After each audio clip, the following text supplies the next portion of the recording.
fights for people and fight for social justice should look. This is how everything that we do to help other people in this county should look. This is how it should look. People from every age group, every color, every race, sexual orientation, sexual identity, people from every stage in their lives are here because this matters to everyone. It's been a long time coming, being able to assemble a group like this. So, on behalf of CARES, Community Advocates Restoring Education Standards, which a number of people are familiar with, we also, CARES ran a candidate for the school board,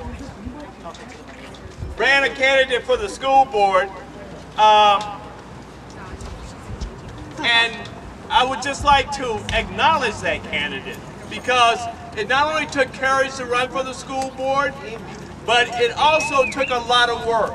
And that individual made the commitment to do the work. Amen. None of this gets done without doing the work.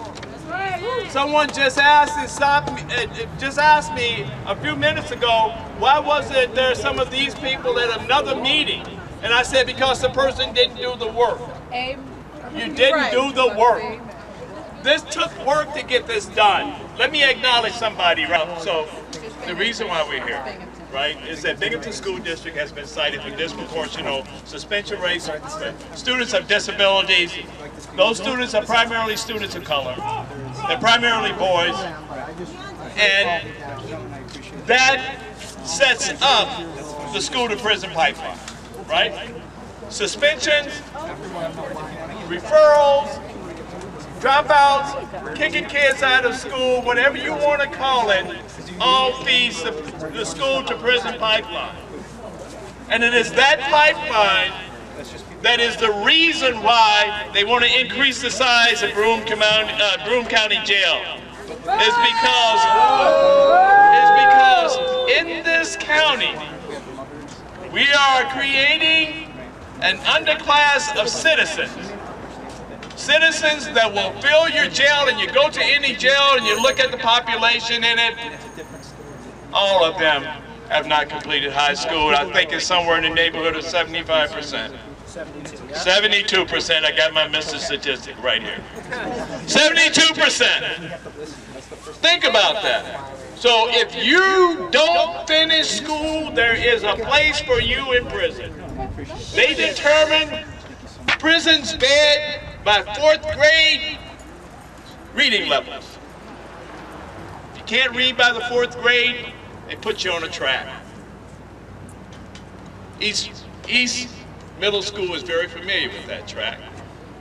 And there's a lot of kids here that are very familiar with that track, and a lot of parents. So what I'm going to ask you to do tonight is to join us, not just at this meeting, but at the school board and at the meetings to come. We, CARES, have a meeting every week.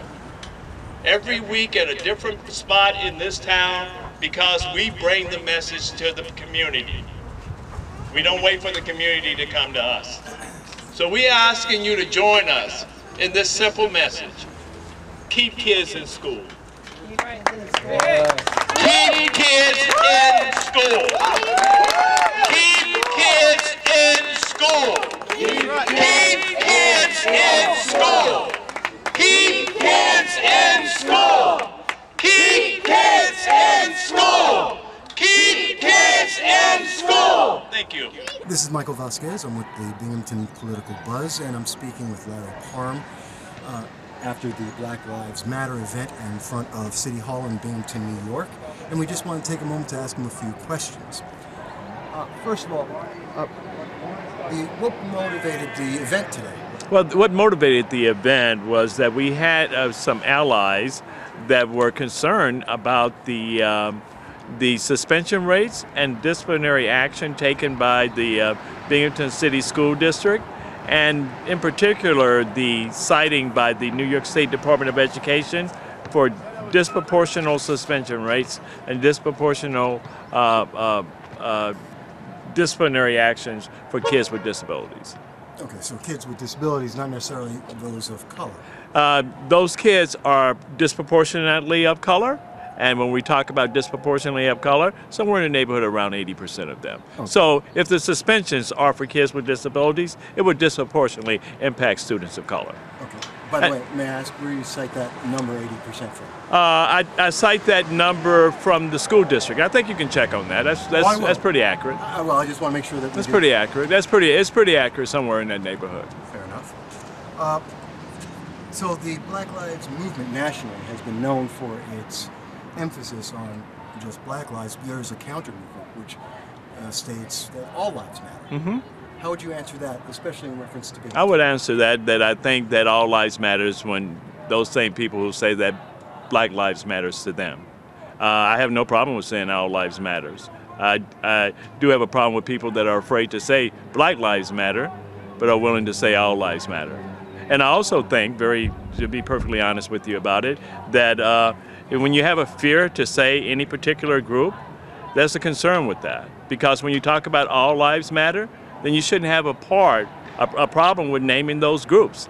So I could say that white lives matters, Black lives matters, Asian lives matters, African lives matter, all lives matter. So I have a problem with saying any one of those particular groups that may be having issues at that time. Lives may matter more at that moment, yes. Well, I only asked the question because in this environment in the country at the moment, there's a big emphasis on the PC movement and political correct movement, is that what we're saying? Yes, ma'am. Mm-hmm. Yes, sir. And I'm trying to make sure that I understand, because many would say that in labeling any one group exclusionary or to isolate other groups would be racist. And how would you address that concern? I think that we isolate groups according to their need, okay? That we're looking at equity, not equality. We give people what they need, not because the other person needs the same thing, necessarily has the same thing. So we give people what they need. We look at equity, not equality. Equity is giving people what they need. Equality is giving them the same thing. People may not need the same thing. Does the Black Lives Matter movement believe that there is an entitlement, that people have a right to equity as opposed to equality? Everybody has a right to equity. This country guarantees us equal rights. Those rights are guaranteed to us, equal rights, based on our needs. No. Well, based on our needs. May I clarify? I want to get clarification, because I know this is a concern many have. Mm-hmm. And many would say the Constitution explicitly states, and I believe you're referring to, the pursuit of happiness. And that clause, which is considered to be a definition of our ability to equally seek out any endeavor in life, but that doesn't provide an equity or a requirement of anything to be given by the government. And so, from the frame point of the Black Lives Matter, how do you address that? I think that we have a different interpretation of the Constitution. The Constitution, to me, right, yes, is guaranteeing rights to all citizens in this country. Okay? Given. And in my belief, based on need. Because if every citizen in this country was based on equality, then that way we would give everybody the same tax break, give people the same amount of interest regardless of how much money you deposit. And that's not what happens. People are given according to their need. They're given according to what they have. So people don't need the same thing. So we can't bring parity in a country by dealing strictly with equality. And that's what we're trying to do. We're trying to bring parity to a country. Okay, pause 1 second. I just want to change the battery. I don't want to cut you off in the middle of a sentence. That's okay. Equity from the government based on the viewpoint of the Constitution you just described. Right. And you can understand that. Hey, John. Others may not. You may be aware that others don't have that same equity. How would you, for those who see the Constitution differently, see the argument differently, how would you meet them halfway? I would meet them halfway by saying this here to them, is that what we're facing in this country, and let me take these off, I'm sorry. What we're facing in this country is a group of people who will be a perpetual underclass. They will leave life owing the government because the government has not invested enough in them to make them productive citizens. So they will eat. You and I will end up paying for those individuals that will die. And we're creating a perpetual underclass of those individuals. And it starts with them not finishing education. We're creating that underclass that is going to cost you and me on the back end, just simply because we're not willing to invest on the front end. If we give those kids, while they're kids, what they need, then they become adults that are productive. If we don't give them what they need, then they fill our jails, they fill our prisons, and they fill our drug rehabilitation places, and they fill the street with dangerous people.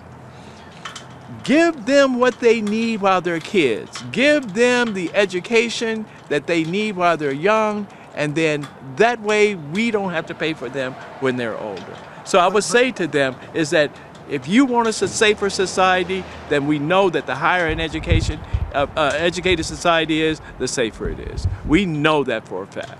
But if I understand you correctly, you're citing the war on poverty that's been going on since the mid-70s with $15 trillion spent on it. There was no war on poverty. There was no war. That's the Democrat definition of it. I'm not a Democrat.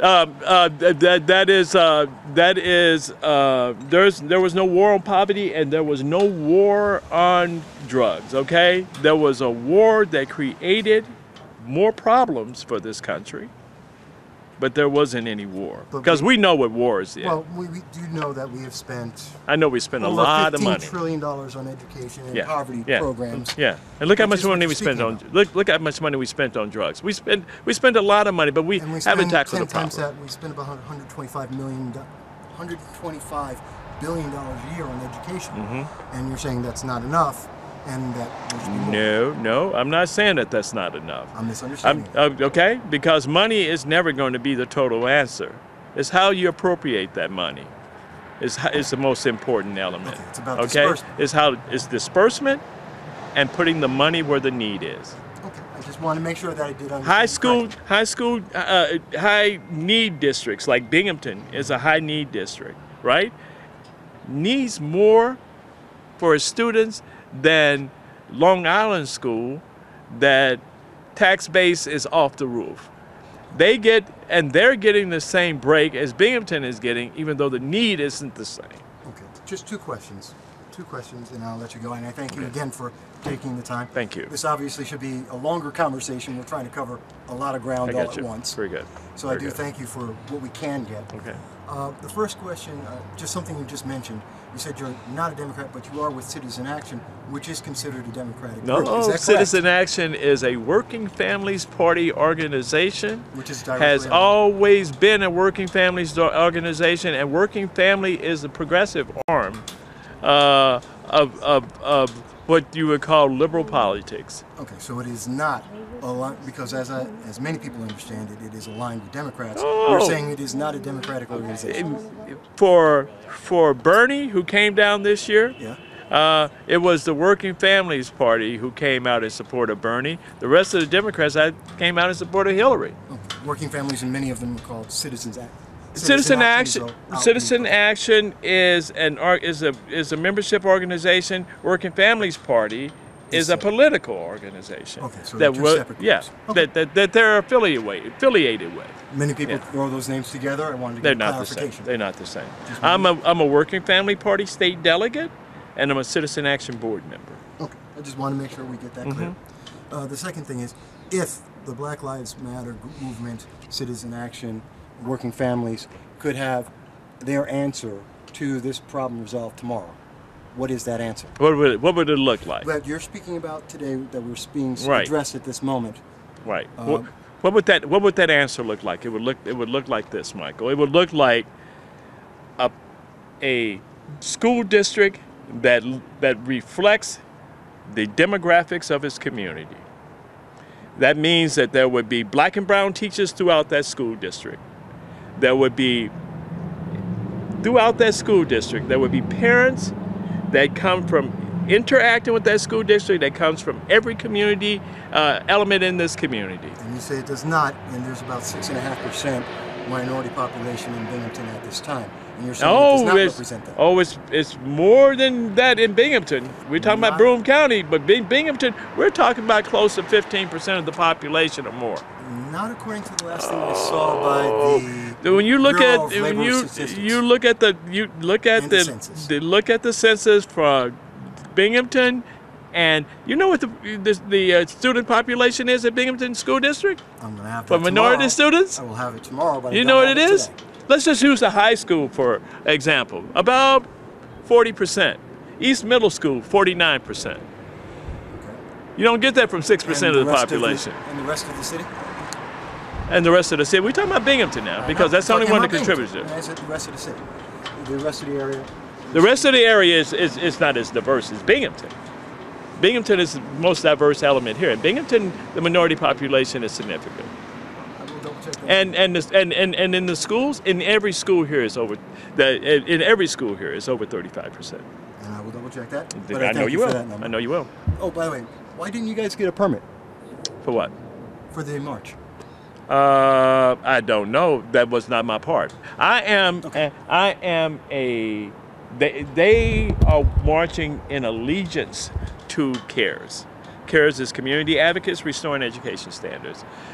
So that end of that Black Lives Matter group are responsible for that. Okay, I didn't know. I thought My it was... responsibility is just to get up and say a few words and to Oh, okay. and for hopefully not make a fool out of myself. Well, no, that's why I This is thank you for backwards. clarifying that because I thought it was your group. so I No, stand no, it's corrected. not. Oh, it's not my group. No, stand no. corrected. I'm just a member of that group. No problem. Thank you for all the You're conversation.